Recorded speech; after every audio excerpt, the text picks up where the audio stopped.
Thanks very much. Thank you for having me to speak.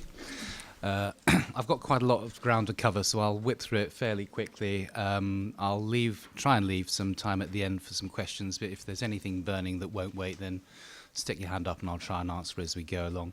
I'm a consultant ophthalmologist at the Birmingham Midland Eye Centre. I'm also a vitreoretinal surgeon, and also I'm the head of accident and emergency, well, eye casualty there.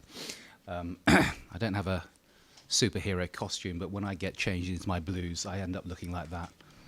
At the Eye Centre, we have a pretty busy eye casualty. We're the only eye casualty for all of Birmingham, so you can imagine that we're pretty snowed under most of the time. As such, we have to be quite strict about what we see as an emergency within 4 hours and what we then move into our urgent care slots. So everyone who pitches up is triaged by one of our senior nurses, and they're categorized according to a RAG system, which is fairly standardized. Anyone who's deemed to be in need of attention within 4 hours is put through to eye casualty. Anyone who we think can probably be seen within 74 hours is given an urgent care slot, and these are booked slots in what is currently called the urgent care clinic. And then the completely non-urgent stuff we will try and send back to either yourselves or to local optometrists for either management there or for a routine referral into our clinic system. I'll just go through some fairly obvious examples of what's really urgent and then some examples of what is less so. So looking at this list, I think most of that would be fairly beyond contention. Anyone with a penetrating eye injury or a globe rupture due to blunt trauma, anyone who's got an intraocular infection following eye surgery is going to be seen very quickly. People who've got very nasty chemical injuries are also pushed right to the front of the queue. A couple of other things as well, orbital cellulitis and giant cell arteritis as well, particularly with visual symptoms. Really, if they don't have visual symptoms, but they do have giant cell arteritis, they shouldn't be in our eye casualty system. They should be put through to the general physicians. I'll touch a bit on that later on. And anyone who's had sudden loss of vision within the last 6 hours. Again, we'll expand on that later. Other things that do need to be seen within 4 hours but don't get pushed right to the front of the queue include painful red eye with visual loss. People who've got detachments, they tend to come in from optometrists or from other eye units, and corneal ulcers, particularly in people who've got a history of contact lens wear, because they tend to be very nasty ulcers. A couple of other things, people who've got a history of corneal graft who we think might be rejecting, and also painful diplopia. Things that aren't really quite so urgent, this is where you get into sort of a grey area, but the things that I certainly consider to be less urgent include floaters and flashes without any loss of vision or without a shadow in the field of vision, a painless red eye or a red eye without any visual loss, retinal vein occlusions, and diabetic retinopathy with vitreous hemorrhage. I have a colleague in the back who may disagree with something, but he's managing to button his lips so far. And also acute wet macular degeneration. There are fast-track clinics for some of these, and I'll touch on them as we go along. And things that we really don't particularly need to see in our department at all include infectious conjunctivitis, bacterial and viral. I think that you are probably like to be quite comfortable in managing these patients yourselves.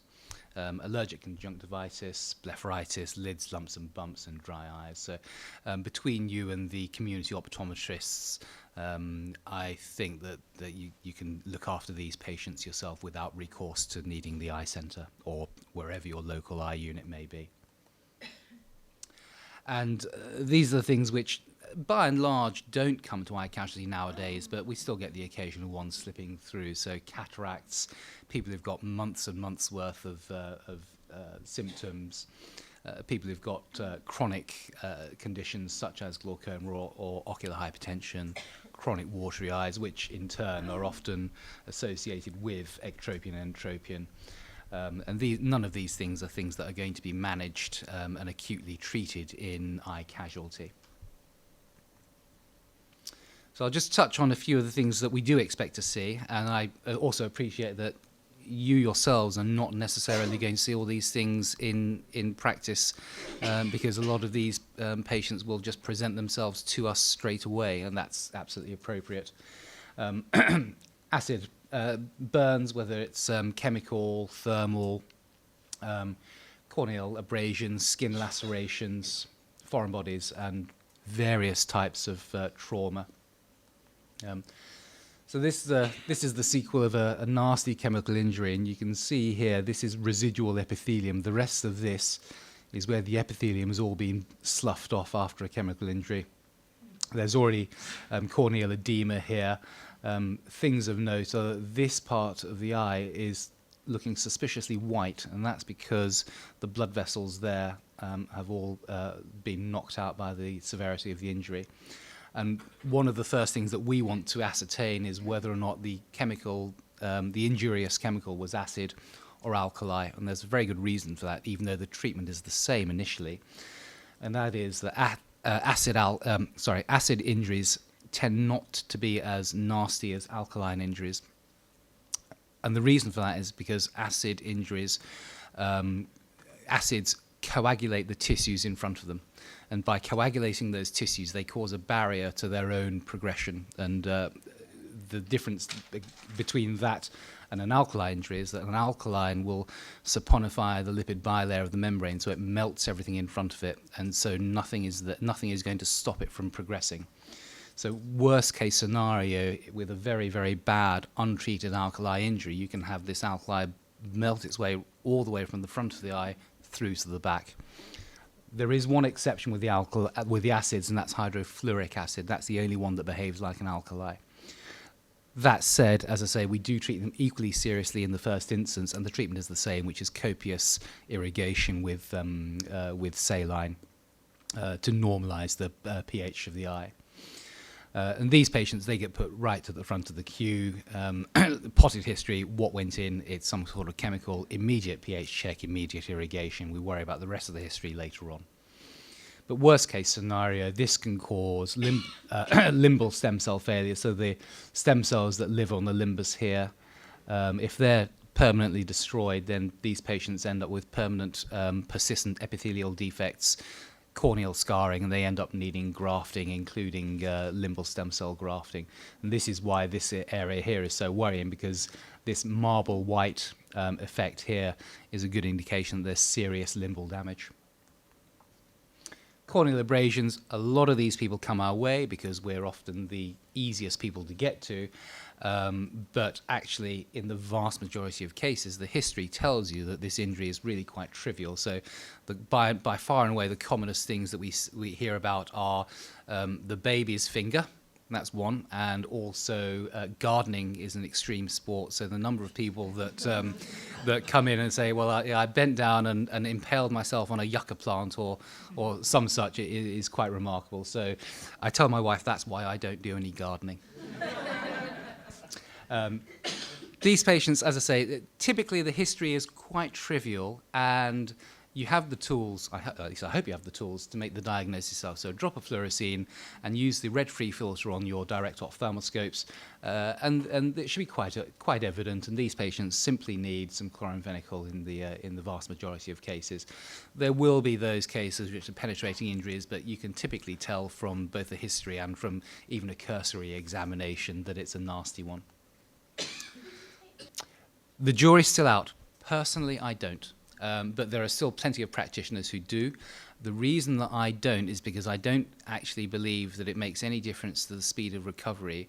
And what I worry about slightly more is that patients may be able to open their eyes underneath the pad. And if they do manage to do that, then they've got the pad straight up directly against their cornea, which is going to exacerbate the situation. So personally, I don't. Foreign bodies, again, you should be able to tell from the history whether it's a nasty one or not. Certainly in days gone by when there was a lot more industry in the West Midlands, there were a lot more high velocity metallic foreign bodies, but that's far less common nowadays, and so the prevalence and incidence of penetrating injuries has commensurately gone down.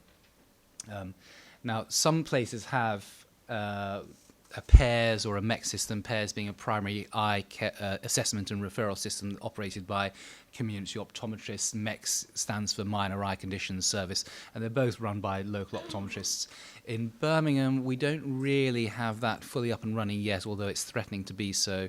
I think it's safe to say at the moment that again, the jury is out until we actually have some feedback as to whether or not this system genuinely results in a reduction of patients coming to eye casualty. I think it's particularly good in more rural settings where, I know of a service in rural Scotland where patients would otherwise have to travel 80 or so miles to get to their nearest eye unit, and I think in those cases these PAIRS systems are absolutely indispensable. But in an urban setting, not so sure yet, so watch this space.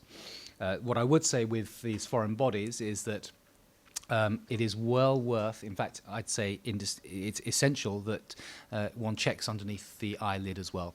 And everting the eyelid is actually not very difficult at all. I'm sure you can see videos of it on YouTube or iTube. It's actually a very simple thing. But if you miss a subtarsal foreign body, that's a sort of, you're getting onto the area of negligence there. If someone say that there's something underneath the eyelid, because the reason they're vertical is because every time the patient blinks, they're causing a further scratch. If you're happy taking them out yourself, great. If not, then of course we'll do it for you. Subconjunctival hemorrhage, very, very common, and in 99-point-something% of cases is completely, I won't say trivial, but it's completely self-limiting, and no treatment is needed. Obviously, if you have a patient who's got multiple repeated subconj hemorrhages, you might want to look at their clotting and so forth. But in the vast majority of cases, they're spontaneous or they're caused by the most trivial of trauma, and they certainly do become more common as in the older population as well. We don't treat these. We don't do anything with them. I have yet to see in my nearly 20 years of practice a superficial subconj hemorrhage which was associated with an intraocular bleed. Blowout fracture on the hand is quite serious, and the damage from these blunt injuries can go back a lot further than one might initially suspect. So these patients need a full front-to-back assessment, because not only can they have problems with their ocular surface, but if it's a really nasty injury, then they can also have damage to their optic nerve as the shockwave passes through the orbit. So we obviously do need to see these patients, and certainly if there's any evidence of restriction of eye movement, then they're going to need fairly extensive management. What I would say is that even if these patients do have signs of tissue entrapment, as you can see in this case where this patient's trying to look up and you can see that their left eye is still fixed in the primary position, the surgery is not actually performed on an emergency basis. This is, by the way, two different patients, not one very, very unlucky one. And the orbital surgeons actually don't get into a panic over this, and they normally have surgery within 4 weeks. So it's not as though these patients have to go to theatre the same night, the following morning, or anything like that. There's plenty of time to work on these patients, but we do need to see them. Cornea. This probably amounts for, this is one of the biggest percentages of patients coming to an eye casualty unit. And there are lots of things that can affect the cornea, but I'll just briefly go through the ones which I think are most relevant to you. So dry eyes, you're going to know the history. You know, patients typically come in saying, I've got gritty dry eyes, and sometimes I get a lot of reflex watering. So you've got a pretty good idea. things to look out for in particular are blepharitis. So if you see lots of debris encrusting on the roots of the eyelashes, that's anterior blepharitis. If you have a good look at the lid margin, it looks a bit bobbly and uneven, that's posterior blepharitis. Both of those are far more associated with dry eye syndrome than primary tear film deficiency, which is actually very, very unusual. And if that is the case, then treatment really should be primarily directed at the underlying cause. So lid hygiene for anterior blepharitis, hot compresses, lid massage for posterior blepharitis. The lubricants that you prescribe are really for symptomatic relief. They're not going to address the underlying problem, and unless you do address the underlying problem, you're going to be prescribing lubricants to these patients for the rest of their lives, and I'm sure that you don't want to do that. We don't need to see these patients unless you're really not able to get on top of it. Things where we might get interested are if you see lots of staining of the corneal epithelium. This is clearly a very, very dry eye. And in these cases, we might need to get involved. But in the vast majority of cases, put them on some lubricants, address their blepharitis. That's normally going to make life much more comfortable for them. There are lots of different treatments available on the market now which are not approved by NICE and, in my opinion, are probably unlikely ever to be so, such as Lipiflow and all these sort of fancy ways of applying heat and pressure, but heat and pressure is what these patients need.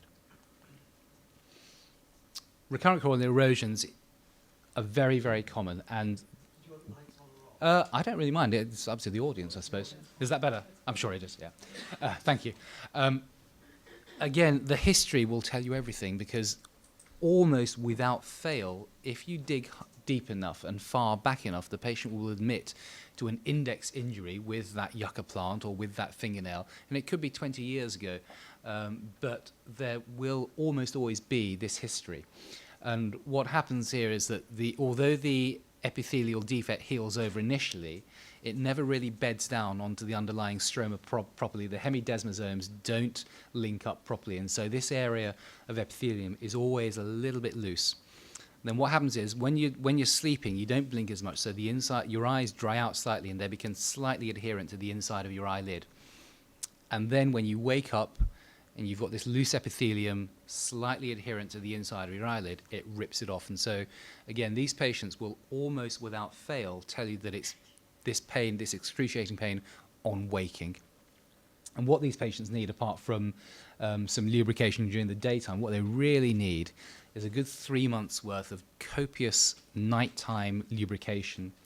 And what they need at nighttime is something a bit greasier. So if you give them sort of Carmelos or Hypermelos, that's not going to stick around for long enough. What they need is something greasy, so something like simple eye ointment or Lacrolube, something which contains a bit of paraffin. And although it's a bit of a pain because it makes your vision very blurry, if they put it in last thing at night, it shouldn't really be a problem. And that gives them enough lubrication overnight to hopefully allow the epithelium to really settle down properly. And again, we don't need to see these patients unless they're really, really not responding. So we're on to the genuine nasty stuff. Corneal ulcers are potentially problematic in any case, but more so than any other case are those in patients with a history of contact lens wear, because contact lens related ulcers just tend to be much nastier. The bugs are nastier, the treatment is more challenging, and the outcomes are often worse as well. So if anyone has a history of contact lens wear and they come up with a corneal ulcer, there is no question that we do need to see these patients. Worst case scenario, we admit some of these and they stay with us for days or on end, if not sometimes occasionally weeks. But worst case scenario with a bad corneal ulcer or a recalcitrant one is that they perforate their cornea, and then you've got an open eye, and these patients are then potentially looking at corneal grafting. There is a big difference between this, which is a nasty corneal ulcer, which is rounder, central, typically in a younger patient, from marginal keratitis, which is typically going to be in an older population, and it's going to be a small linear little opacity down here, very near to the limbus, or near to the margin, hence its name. And there is the other good way of telling the difference, apart from the clinical appearance, is the pain score that the patient gives you. So marginal keratitis is normally described as uncomfortable. Okay, it's actually not very rare, not very commonly described as painful. This is painful. Marginal keratitis is, to all intents and purposes, a self-limiting condition. We do give them some mild steroid and some antibiotic, but actually it will often settle down on its own. You're bound to see a lot of these. And I think people probably get a little bit more excited about these and worried about them than is strictly necessary. It's a self-limiting condition again. This is the same thing that causes a cold sore, so it is self-limiting, whether you treat it or not. That said, when we see it, we do treat it, and topical antivirals, other treatment of choice. There are sometimes some supply problems with acyclovir, and then there's sometimes a supply problem with valganciclovir, but by and large, they're not normally out of circulation at the same time. These patients don't need to be seen super urgently. They don't need to be seen in the middle of the night or anything like that. And personally, I send them through to our urgent care clinic. Also, again, personally, I don't follow these patients up unless they've got a history of ulcers which won't settle down, or they've got a history of extensive corneal scarring. But by and large, they will behave very nicely. I certainly don't need to say what this is, because I'm sure you see far more of it than we do. But from an eye point of view, again, I think people probably get more worried about eye involvement than is strictly necessary. The first thing to remember is that not everyone with shingles gets eye involvement, and the telltale thing which is sort of an indication they are possibly going to get it is Hutchinson sign. So if they have involvement of the nasociliary, there's about a 70% chance that there will be ocular involvement. Now, that ocular involvement in itself doesn't always need treatment either. And although people can develop dendritic type ulcers on their corneas, they're called, in these cases, they're actually typically called microdendrites, those strictly don't actually need to be treated. And it's really very common to get a bit of a red eye with this, because you've got all these vesicles near to the lid, and you get the inflammatory response. But actually, most eye involvement with shingles doesn't necessarily need to be treated. Conjunctiva, I'll skip through this very quickly because I'm sure you've got lots of experience of seeing this. But bacterial conjunctivitis, you're going to see that, bits of mucopurulent discharge. It's self-limiting, whether you treat it or not. If you do want to treat it, then you can pack them off with some chloramphenicol. We don't need to see them. You don't need to follow them up. Viral conjunctivitis, you're going to get the watery discharge, although the patients will often admit that the eyes stick in the morning, but it's not sticky throughout the day. It's not pushing out pus throughout the day, and that's the big difference in the symptoms. And if you look at if you pull their eyelid down and you look at the conjunctiva, you'll see these follicles. They're like little grains of rice-shaped things, as though they're grains of rice underneath the conjunctiva. And there's no treatment for this anyway, is there? So, so you can pat them off. The only exception is if they've got obvious corneal involvement, in which case they may sometimes require a short course of steroids, and we obviously then do need to get involved.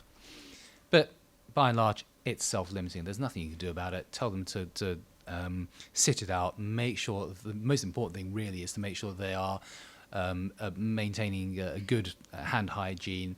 They're not sharing flannels and bath towels at home with the rest of their family, because if they do that, surprise, surprise, it's going to go through the entire family like a dose of salts. Allergic conjunctivitis, it astonishes me how every summer or thereabouts I get a handful, well, not a handful, an absolute busload of patients coming into ICAS and saying, do you know what, it's really odd, but every year in the summertime I get this problem and I've no idea what it is. You've got, really? Yeah, okay. History of hay fever? Oh, yes, yeah. And you still have no idea what it is? Okay. So, that's the most common thing, but there are obviously other triggers. Other triggers are available, but, it's very easily treated in the main. Episcleritis and scleritis, you're probably not going to see so many, but it's worthwhile knowing the difference and how easy it is in general to tell between the two. Epilepsy psoriasis is a self-limiting condition, again, but if you want to give them something to help them along the way, then actually it's probably better to pack them off to the local supermarket and get them to buy generic over-the-counter ibuprofen. That works very nicely. It both a patient psychologically becomes steroid dependent because they think that there's no alternative treatment for it. So I try and avoid that. Having said that, there are plenty of cases out there which don't respond to non-steroidals, and we will give them steroids. And I'm sure you can appreciate that there's quite a difference between the previous slide and this one. This is scleritis, and this really is actually very serious and nasty. And it's an entirely different level of pain. So this is very high on the pain scale. Patients often can't sleep at night because of the pain. And it's a much angrier red, okay? There's a very strong association with autoimmune and connective tissue disease, and so we certainly do need to see these patients. Scleritis is potentially a sight-threatening condition. So, although I've spent a lot of the time saying try not to refer this in, when you see scleritis, we definitely need to see these patients, and a lot of these patients do end up being admitted and thoroughly investigated. Lids, you'll see a lot of this as well, and most of this stuff is not terribly serious. Blepharitis I've already talked about, so these are the bits of debris on collarettes around the roots of the eyelashes. So that's anterior blepharitis, and for that, lid hygiene is the key. And the reason these patients get grittiness is because this debris drops onto the surface of the eye. This is posterior blepharitis, so these are the outflow ducts of the meibomian glands on the lid margin, and you can see how they're all clogged up with gunk. That's a technical term. And what happens here is that they prevent the oils which should contribute to the tear film from reaching the surface of the eye. So that's why these patients get dry eye symptoms. You can see here this patient also has anterior blepharitis signs as well, and it's very, very common to have both anterior and posterior at the same time. So for these hot compresses, wooden spoon hot compresses, typically very, very effective. They may be a bit of a pain to have to apply on a daily basis, but they do work. And in both these cases, as I say, you can give them topical lubricants to help them along the way. Chalasia, we're not going to do anything about this in eye casualty except in the most extreme circumstances. And if you see them in the non-infectious state like this, then we simply need a routine referral for incision and curettage. If they become infected, then you can give them oral antibiotics. There's not really a huge amount of benefit in giving them topical antibiotics. It doesn't touch it. But what they need is oral.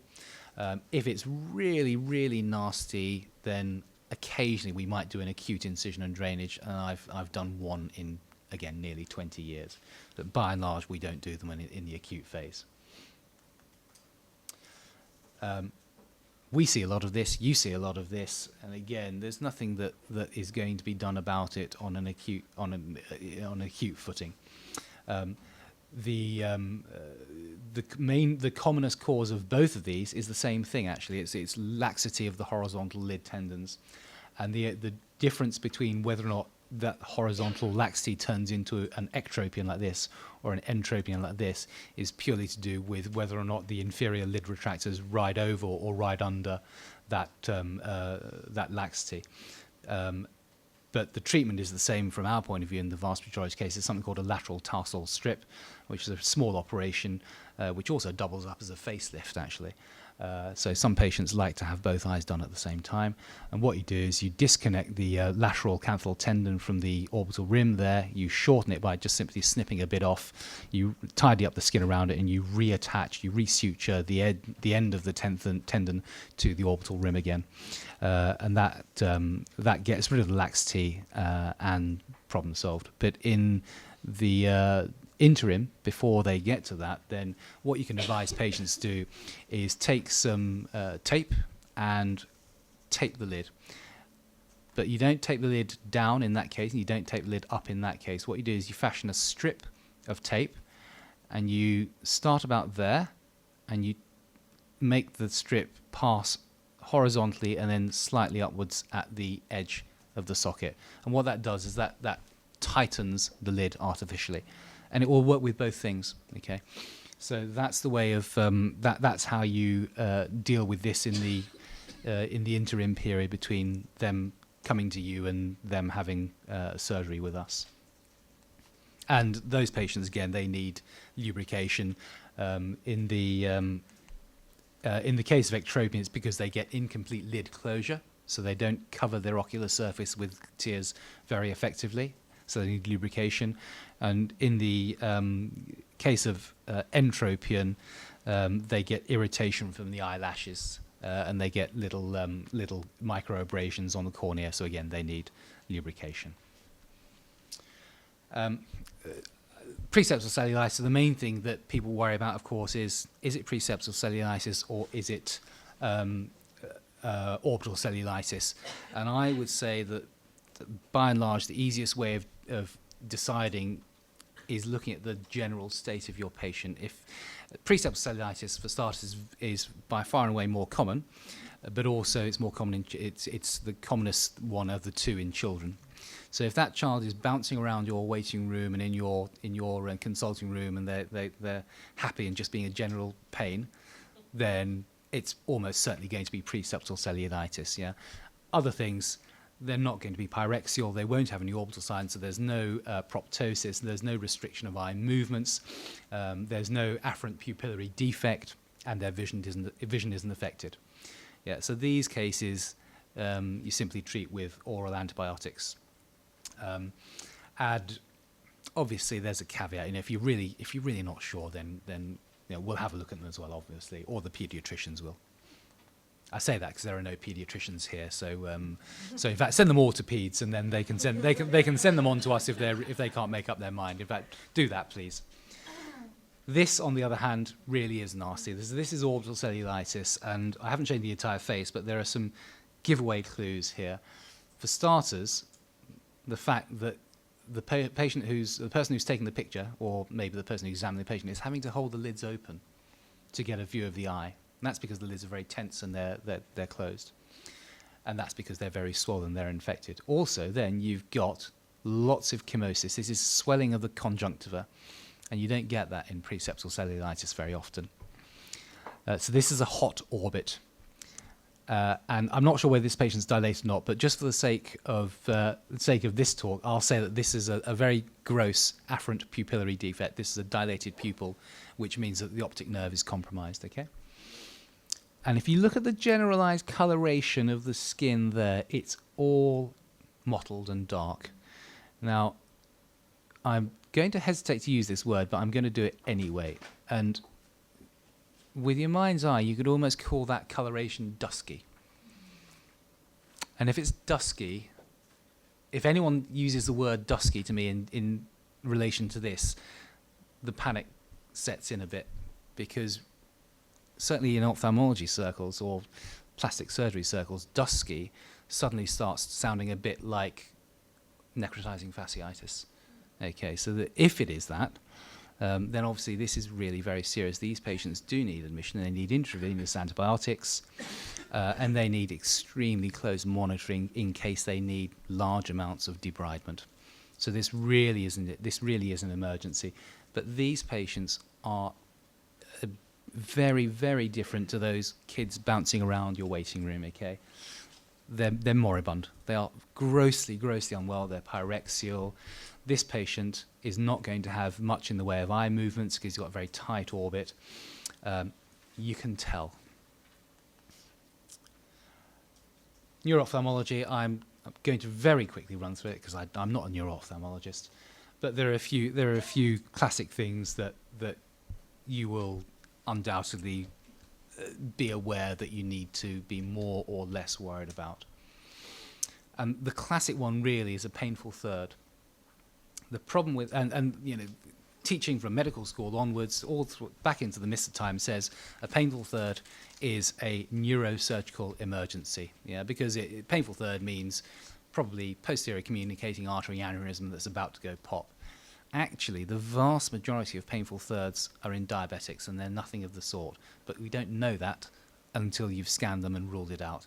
So no matter what you think, whether you think, oh, that's probably a diabetic one in a patient who's diabetic and who's got terribly bad HbA1cs and has done for the past 20 years, you just don't know, and you probably can't take the risk.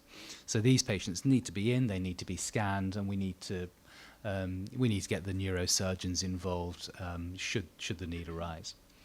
So that's one of the classic teachings which is not entirely reliable. Associated headache, you've got to think of giant cell arteritis again, because GCA is the great mimicker. It sort of crops up as all sorts of different presentations. So particularly with sixth nerve palsy, our trainees are all told you have to look for the signs of GCA.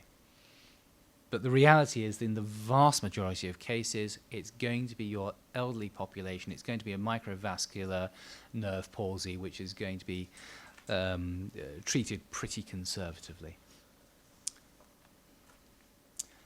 Disc swelling is probably the flavour of the month. I'm sure that you've all heard about the Honey Rose case of the optometrist who was recently found guilty of manslaughter, and it's no coincidence that since that ruling came out, we in eye casualty have been absolutely inundated with an increase of query swollen discs, and so we have to find a way around this, because, unsurprising, the majority of cases are nothing to worry about at all.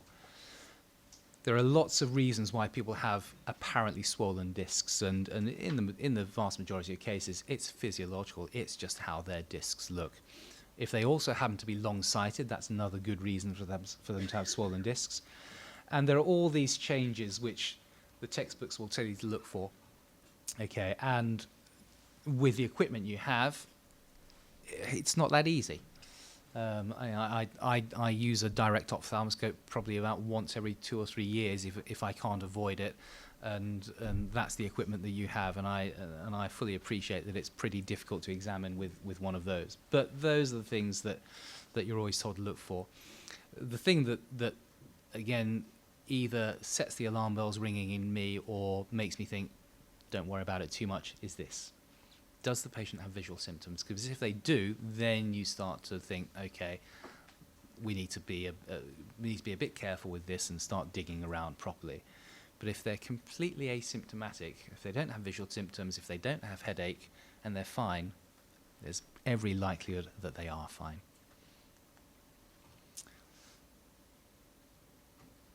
Not all disc swelling is due to a tumor in the brain. And with a lot of patients floating around with MS, we, and probably you as well, see a lot of optic neuritis, and there are some there's a classical picture with this, and the classical picture is that it's unilateral. It's in a patient who's in the right age range to have demyelinating disease, and typically they describe 2 weeks worth of deterioration, 2 weeks worth of a trough, and then over the next 2 weeks things start to pick up again, and most of them will recover most of their function. Not 100%, but sort of in the 95 to 98, 99% recovery of function. There are a few other little tips and tricks to ask for. So if they've got, if they've got Uthoff's phenomenon, that's always a good one in the history, and that is you ask them that if their blurring of vision gets worse if they raise their core temperature, so bath or exercise, okay. But we will be seeing these patients. We don't treat these patients in the vast majority of cases. Papilledema, more of the same. Giant cell arteritis, you know all the symptoms. Please, if they don't have visual symptoms, don't send them to us in the first place, okay? We're not the right people if they don't have visual symptoms. Send them on to the physicians or rheumatologists. We'll get involved later on if necessary. Glaucoma, I'll only very quickly talk about acute angle. These patients, elderly, often hypermetropic, they come into us from about midday onwards. The reason for that is because their pressure hasn't hit that level until around 10 or 11 in the morning. Okay, and obviously we need to see these patients. Lots of treatment, surgical, laser, medical. And I'll pretty much bypass this because you don't have the right equipment to look for this stuff. If you're worried about this, you could send these people to the optometrists first, who will then sort of screen the patient and send them on to us. But fluorescent flashes, posterior vitreous detachment, retinal detachment's actually pretty unusual. Vitreous hemorrhage, if they've got a history of systemic disease which suggests they would have a vitreous hemorrhage or they're prone to it, then we can see them as an urgent care patient. Detachments, obviously, you're going to send them to us, but they're probably not going to come to you very often in the first place. Macular degeneration and venous occlusions, we have rapid access clinics for both of these. So strictly speaking, these patients don't actually have to come to eye casualty at all. You can just let us know about them, send us their details, and we will arrange for them to have rapid access clinics. They're typically seen within a couple of weeks. There are pro formas available which you can fill in or you can find on our website. But if you speak to us, then we will do what we can. But these patients aren't going to benefit from being seen in eye casualty on the day. Giant cell arteritis, all I'll say with that again is if you do think, arterial occlusions, if you think about arterial occlusions, again, think about giant cell arteritis. I'll bypass that. The future of eye casualty is this. You know this very well. Every year there's about a 6 to 9% year-on-year increase in demand, and we have to cope with it somehow. 30% of our attenders really do need to be seen within 4 hours. In fact, it's even less than that probably. So we have to make the most of our community optometrists in some respect. We use a lot of allied professionals at the eye centre, and we're going to use more and more of them. But we all need help in managing the increased demand, as you do as well. Thank you very much.